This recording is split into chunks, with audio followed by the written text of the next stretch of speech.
Have you heard about George Stiebel, Jamaica's first black millionaire? The man who built Devon House?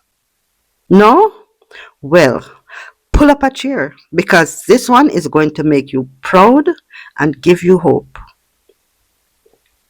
George Stiebel was born in the 1820s in Jamaica.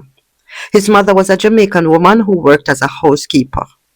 His father was a German Jewish merchant. In colonial Jamaica at that time, being of mixed race was not accepted. The children at school picked on him. They teased him about being mixed. They reminded him every day that he was neither black nor white. So George decided he was not going to take it anymore. He dropped out of school at 14 years old. You see, George was very smart.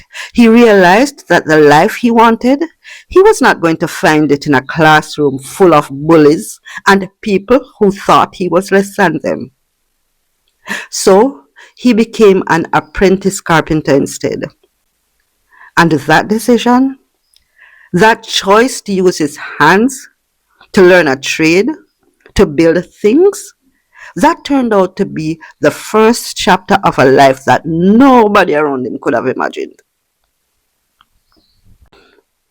By the time George was 19 years old, he was part of the crew working on the famous Ferry Inn.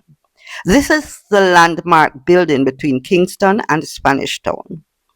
He was learning, watching, taking in everything about how things were constructed, how projects were managed, how money moved. His father, whatever his limitations may have been as a parent in that era, gave George something concrete. He gave him money, seed capital. And George did not go out and spend it partying like some young men would have. In the 1840s, he used that money to buy a ship. One ship. It was carrying cargo between North America and South America, between different islands, between ports. He was not waiting for opportunity. He was making it. The business grew, and he bought a second ship, and then he bought a third. He was building a trading network across the West Indies and along the South American coast. A young, mixed-race Jamaican man moving cargo and accumulating knowledge of how wealth actually worked in the world. And then the storm came and mashed up everything. It was 1856, and his 3 ships were all destroyed in a storm. Everything he had built was gone. Most people would have come home. Most people would have given up and accepted defeat. But George Stiebel, he was not most people. They said that when disaster hit, George had been wise enough to keep his money close to his body. He literally had it in a leather belt that he had around his waist. So when the ships went down, the money did not. Although he lost everything, he was able to start over because he had his capital. And it was in this disaster that he made one of the biggest decisions of his life. He did not go home to Jamaica. He went to Venezuela instead. In the 1850s, there was a gold rush in Venezuela. The El Cayo region had some of the richest gold deposits in South America. Men were coming in from all over the world chasing their fortunes.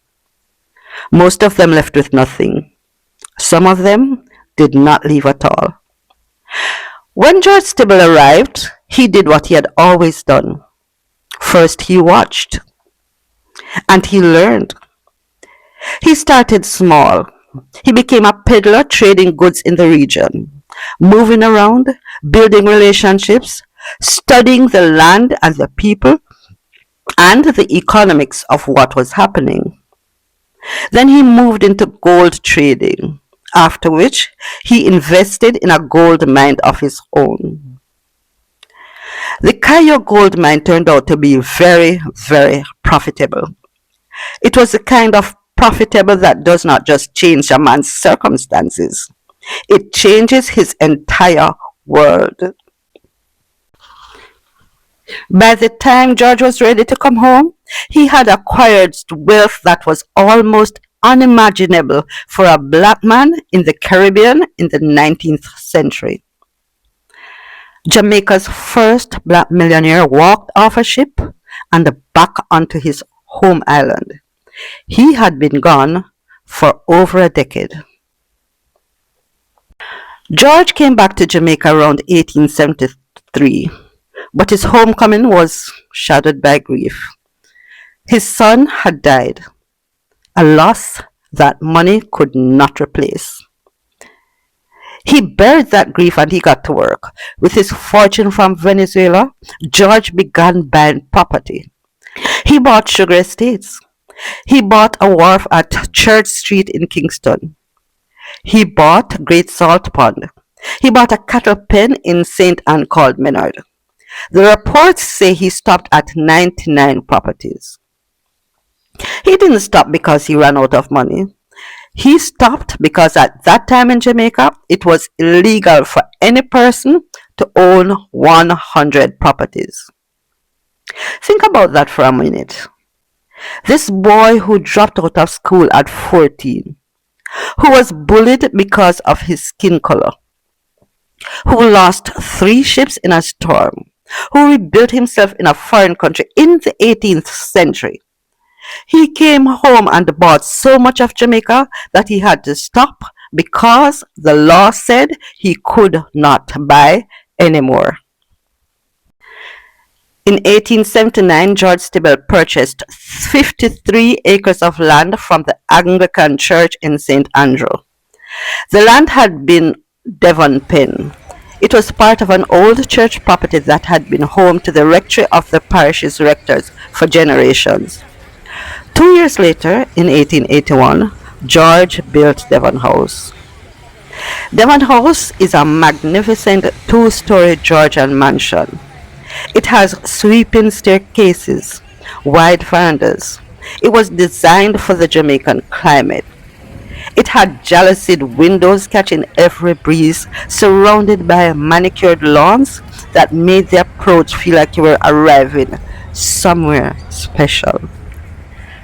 Inside, it was furnished with an exquisite collection of Jamaican, British, and French antiques. It was not just a house, it was a statement. This corner of Hope Road and the Trafalgar Road became known as Millionaire's Corner. 3 great mansions built by 3 wealthy men. Only Devon House survives today, and it stands as the finest 19th century residence remaining in Jamaica.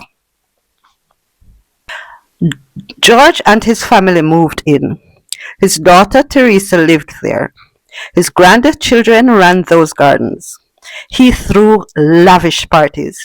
He was known for his generosity, his hospitality, and his deep investment in the community around him. He sat on the Kingston Board of Education, where he worked to advance educational opportunities for Black Jamaicans. He was a justice of the peace. He became the Custos of St. Andrew, one of the highest civic positions on the island. The boy they laughed at in school had become the most respected man in the parish. In 1891, during his time as Custos, George Stiebel did something that tells you everything about the man he was. Jamaica wanted to hold a great international exhibition in Kingston. This event was designed to open new markets for Jamaican exports and promote tourism to the island. It was an ambitious idea, and it needed money the government did not have. George and a group of other businessmen lent the government the funds to make it happen. The exhibition was modeled after London's Crystal Palace. It drew international attention to Jamaica. It was one of the most significant economic events in the island's history up to that point. When this came to the attention of Queen Victoria, she awarded George Stiebel the Companion of the Most Distinguished Order, the CMG, a formal recognition from the crown of what he had contributed. He was born to a housekeeper and a merchant. He was bullied as a child.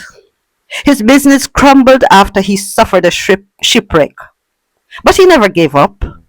He went to a foreign country and rebuilt his fortune. And now, here he is, being formally honored by the Queen of England. The final years of George's life held their share of sorrow. His wife Magdalene died in October 1892. His son-in-law, Richard Hill Jackson, who had served as mayor of Kingston, died. He lost a grandson. His daughter Teresa was in England when the news came and could not return in time for the funerals. George Stiebel died on June 29, 1896 at Devon House, the house he had built, the house he had filled with family and music and grand parties. He was buried in the churchyard of the Halfway Tree Parish Church. After his death, Devon House passed through several owners. It was sold in 1923, sold again in 1928. By the 1960s, it sat empty, and developers had plans to demolish it and build condominiums on the land. That is when Edward Siaga stepped in. He placed a restriction order on Devon House under the National Trust Act. The government of Jamaica bought the property. It was restored and reopened to the public on January 23, 1968. In 1990, it was declared a national monument by the Jamaica National Heritage Trust. Today, it is one of the most visited sites in Kingston, home to restaurants, shops, and the famous ice cream that the National Geographic named among the best in the world.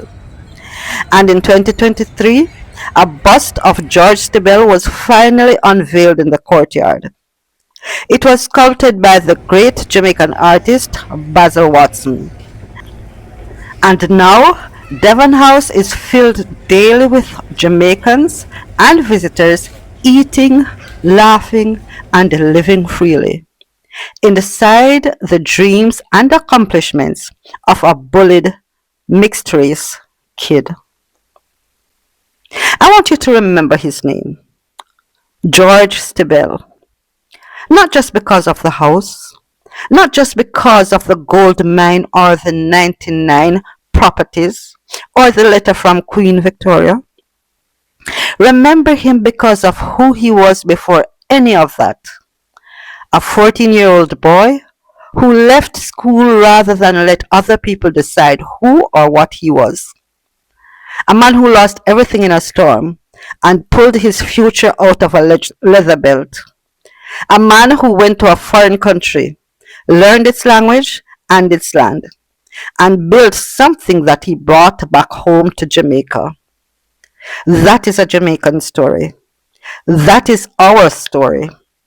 So, go to Devon House if you have not been. Walk those grounds. Look up at that mansion. Get your ice cream. You know whose dream you are standing inside. My name is Claudette, and I am your Jamaican Gypsy Granny. Walk good.